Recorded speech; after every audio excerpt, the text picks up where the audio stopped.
Hi folks, David here with The Real Meat Stick, and today we're going to take this boneless pork butt and we're going to smoke it on our Weber Smokey Mountain 22-inch. What we're really trying to find out is the Weber Smokey Mountain truly a set it and forget it type of pit barrel smoker, whereas we can set this thing at night, go to bed, get a full night's rest, and using our ThermoWorks Signals thermometer and the Billows system, will it be able to maintain the temperature all the way throughout the night without us having to go back and feed the fire and maintain the temperature? Similar to like what you'd have to do on one of these larger offset smokers, you can't really walk away. Every 30 to 45 minutes or so, you'd have to go back and baby that smoker. So on long smokes where you're doing briskets, where you're doing pork butts, maybe even beef ribs, that's a commitment. So for those that are just getting into the barbecue scene, or even those that might be involved in the competition smokers, and they want to be able to take a break every now and then, we're going to go ahead and take this pork butt, and we're going to season this thing up. And in fact, one of the other things we're going to do is, as an experiment, if fat is flavor, why don't we add in some extra fat? We're going to go ahead and take this South Chicago lard. I'm going to melt this down, and I'm going to inject this right back into the pork butt so that we have fat and more fat. Because typically this would be about 70% meat, 30% fat. I'm going to try to raise that up a little bit. As we know, when this is cooking on the smoker, a lot of that fat is going to render down, it's going to drip off. So we're going to go ahead and inject our meat with more fat. It's boneless already, so we don't have to worry about hitting the bone or injecting too close to areas of muscle maybe we didn't want to inject. First thing I'm going to do, I have, this happens to be one of the new Victorinox knives. I'm going to go ahead and score up the fat cap that's on here so that we're able to take our seasonings and we'll be able to penetrate further into the meat. I'm also going to use a binder today. I'm combining Texas Pete hot sauce along with a yellow mustard. And then on top of that, we're going to coat it with 2 different seasonings, and we're going to let this thing sit for a good 8 hours or so in the refrigerator so that all of the different seasonings can penetrate into the meat before we light our fire later this evening and put this on for our overnight cook. So let's get started. Go ahead and score this thing up. I'm going to do a lattice score on here. That way we're able to get a little bit deeper into there. There's a really nice fat cap on here. This is the same type of meat that I would use if I was doing sausage. It also makes a nice display later on. It almost opens up like if it was a flower or a pineapple. We get all these sections in chunks. So as you can see here, we've gone ahead, scored that up. Want to get a little closer here.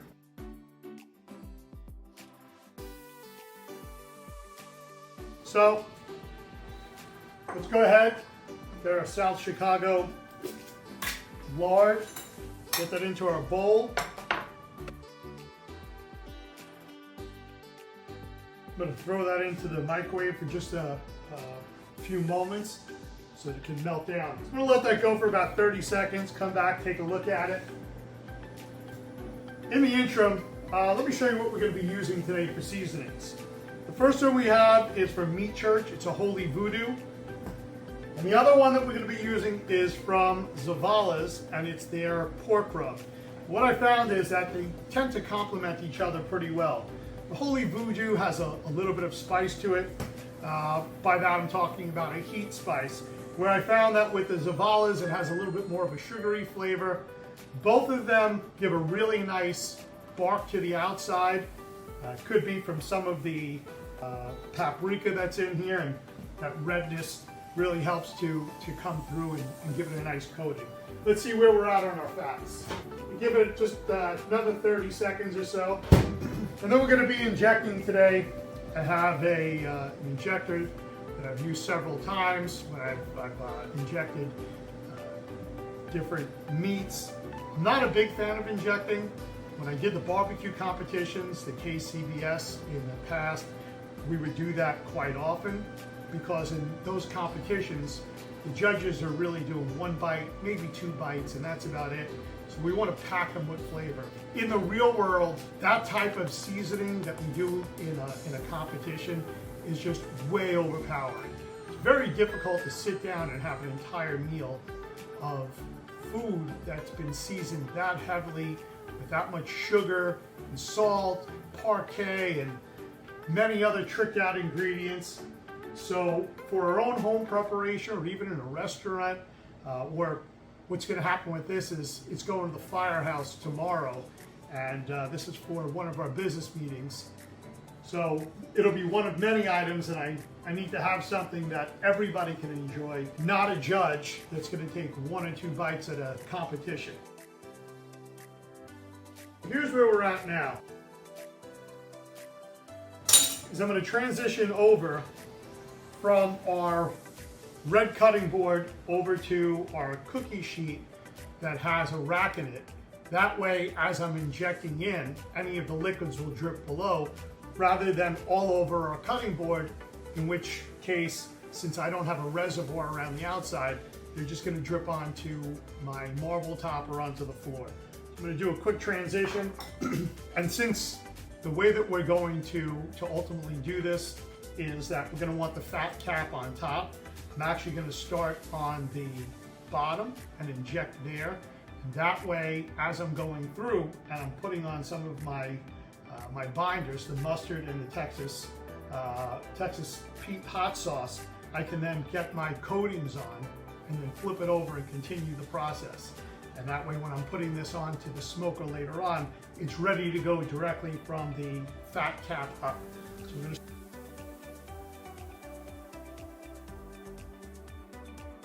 And I like to use a wet nap underneath, a wet napkin or a wet paper towel. That way, the red cutting board, or any of the cutting boards I'm using that are of a plastic type of material, don't slide all over. So our injector, we're just going to start adding fat right back into it.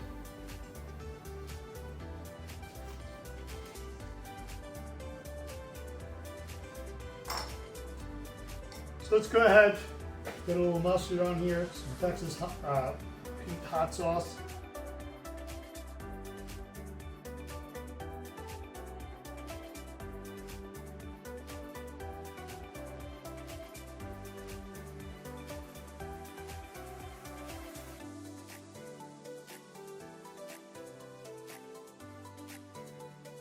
There's some of that fat right there that, because this meat is as cold as it is, that fat's already gone ahead. But again, this is an experiment, so we'll see what will happen here in the end.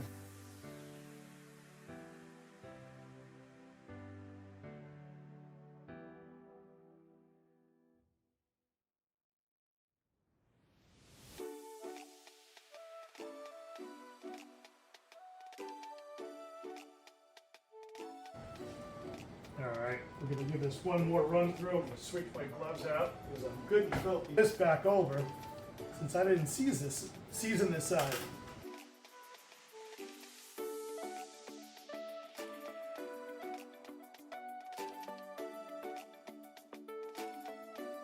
Let's get our Zavalas on. I like a lot of seasoning. Much of this has the potential to fall off.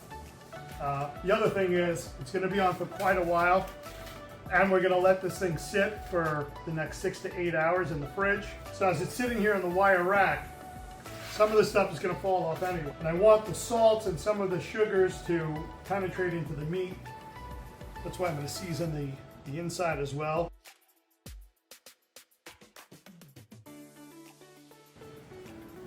Want to get it into all those crevices that we ended up carving out. One of the things about pork butt is, unlike brisket, it's pretty forgiving. So yes, I'm applying quite a bit of seasoning, and the smoke will be able to penetrate this. I know that's a question that comes up. And please, like, subscribe, and comment below. If this is something you've done beforehand, if you have experience of adding fats back into a fatty piece of meat and then smoking it for hours, comment below about what your experiences have been. So I'm going to go ahead, put this in the refrigerator, and we'll come back in about a half a day, 6 to 8 hours from now. We'll fire up our 22-inch Weber Smokey Mountain, and we'll get smoking.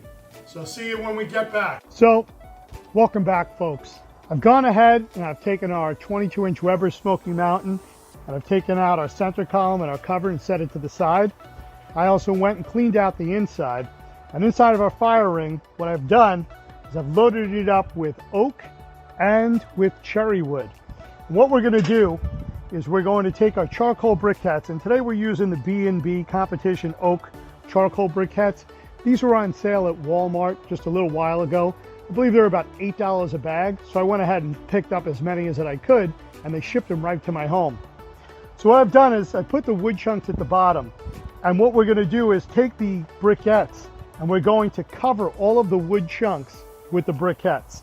And in the center, I have my Weber chimney, and what I've put inside the chimney at this point is greasy old butcher paper that was utilized when we made the brisket. So all of that tallow, all that fat was absorbed into the paper, and now we're going to use that in order to get our fire going. So I'm going to ask Duke to come over. He's going to get us our briquettes, and we're going to go ahead. Come on, Duke. And we're going to go ahead and we're going to fill the rest of our fire ring. Can I have the bag? And I'm going to fill up the chimney with all of our charcoal. And the reason why I'm doing this is I want to use a modified minion method.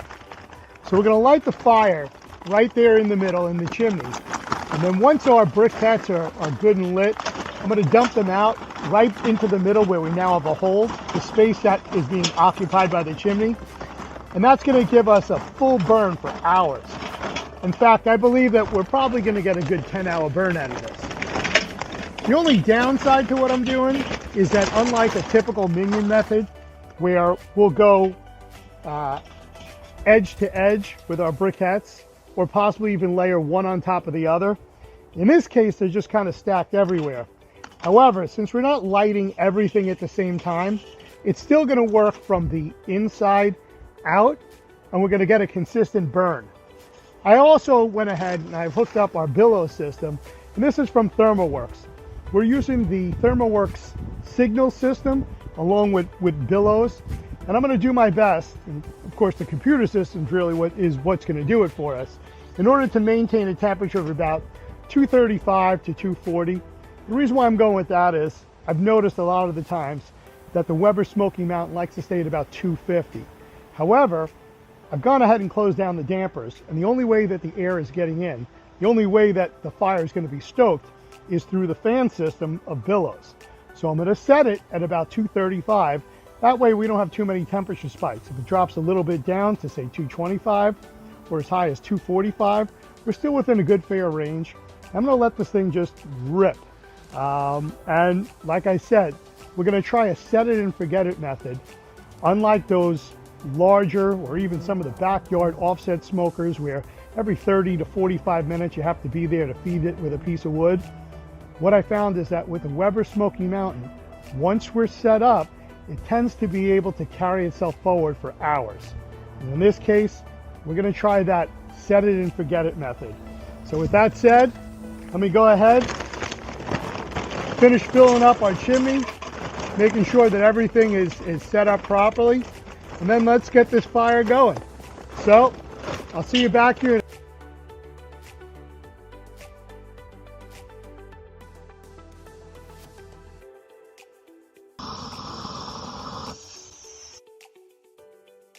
So the time now is 5:30. I use a torch to light the greasy paper that's inside.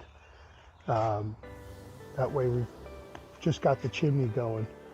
Once that thing's really up and going, we're going to dump that into the middle, and that'll start the fire from the middle working out in a minion method. So now I'm going to start getting all of the ThermoWorks equipment attached on. Besides the Billows, I'm going to pull out the signal system, start wiring everything up, and then by the time the fire's going here, it'll be time to put the top on and then fill the bowl inside with water.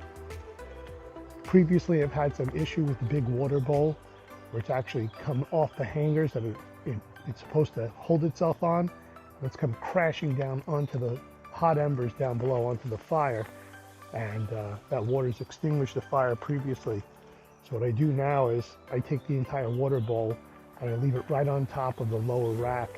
That way there's no possibility of it coming crashing down anymore.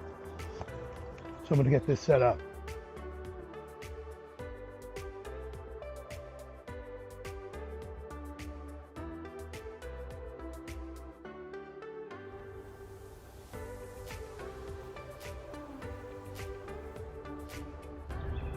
So like I was saying, now it's time to fill this thing, and previously that water bowl has come crashing down onto the fire. So I'm not going to risk that anymore.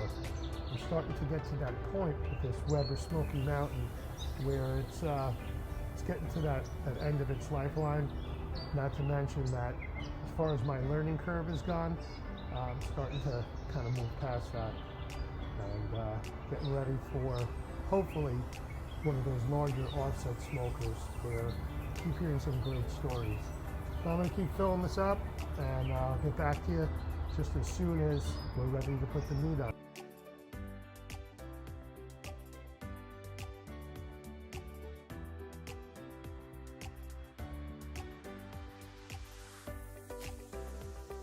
So I'm going to go ahead, I'm going to hook on our ambient,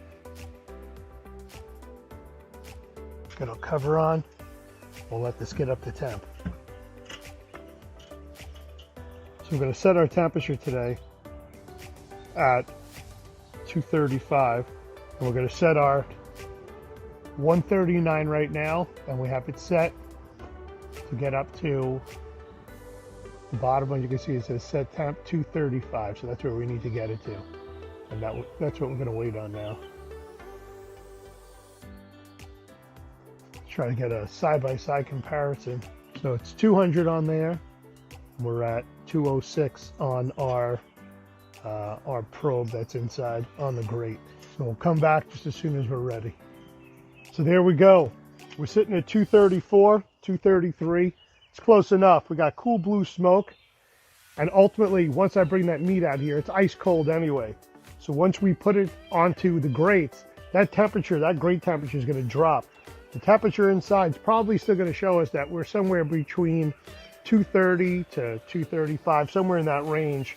I'm going to go grab the meat and get it on here.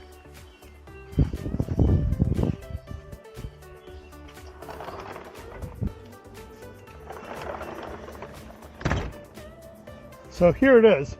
It's been sitting for roughly 24 hours. So that's definitely ready to go. It's got a you can see some of the water that's in the pan. That's the waters that were being pulled out of the meat. You can see we also have a great crust on here. So I'm going to go ahead and get that on there.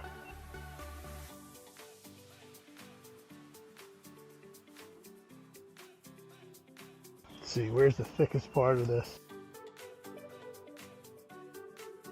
So now our meat temperature is reading at 31 degrees. Our grate temperature is starting to come back up now. We took the cover off, so right off the top, that's going to drop the heat. Also, being that the meat is 31 degrees, that chill is going directly into the grate, and that's going to affect our temperature as well. However, when we take a look at the dome temperature on the Weber thermometer, it's showing that we're at just about 195 to 200. Right now, we're getting to the 200 point. And of course, every time we take the cover off, or if we were to play with the door, that's going to introduce new air. And once we do that, we're stoking the fire again, and that's going to affect our temperatures. That's the whole reason why with the ThermoWorks system, the only air that's coming in is through our billows system. So we're controlling that. Same thing here with our signal system. I'm able to see this no matter where I'm at because it's Wi-Fi enabled. So the whole point of doing this today is not only to see what happens when we add new fats into the meat by injecting that in, but it's also an experiment of the set it and forget it method. So I'm not going to touch this. That's it. Whatever fuel that we put in, whatever water we put into the pan, that's it. I'm going 100% trusting that this system's going to be able to cook this from start to finish without any maintenance coming back in, anything that we need to do to to fix any errors that might occur. So let's see what happens. It has to be done by a certain point today because it's going over to the firehouse. I'm donating this for their dinner tonight. So with that said, I'll see you in several hours.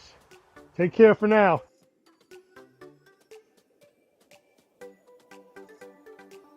So we're back, and it turns out that it's going to be necessary for me to Texas crunch this. By that, I'm talking about putting the pork butt into an aluminum pan and wrapping it in aluminum foil. We're just not going to get this done in time. I need to be at the firehouse at 6:30, and as it is right now, we've been cooking for just over 11 hours and 10 minutes. I had to bump up the temperature about an hour ago from 235 to 250, and as you can see here, we're looking at a rate of change at about 6 degrees per hour, and I need to get to a minimum temperature of 190. So just basing this on in an hour from now being 6:12, and I need to be there by 6:30, or at least leave here by 6:30. That would only get us to 186 degrees. So I'm going to go ahead, I'm going to bump this up, and you can see here what our temperatures are. And you'll see here on our gauge the same, that we're just about at 250. I haven't added any additional charcoal, I haven't added any wood. So as far as the set it and forget it, if I left this, it would just continue going. But in the interest of time and feeding people this evening, I'm going to need to do probably two things. One, wrap it, and two, bump the temperature from 250 to 275 because we're running out of time. Let's take a look. I haven't opened this up yet. Let's see where we're at. So it does have some beautiful bark on it, and we can see from the slits just where we put the lattice in, the diamonds, and everything's looking wonderful. There's the pan down below that was capturing all the juices, and that's still full. So I'm going to go ahead and pull this and wrap it and put it back on. I'll be right. So here it is. We wrapped it up. We're putting it back on. The temperature now is showing that we're at 169 on the inside. And of course we have the cover up, and so the grate temperature is dropping. We're going to go ahead and cover that back up and hope for the best. We'll come back in about an hour.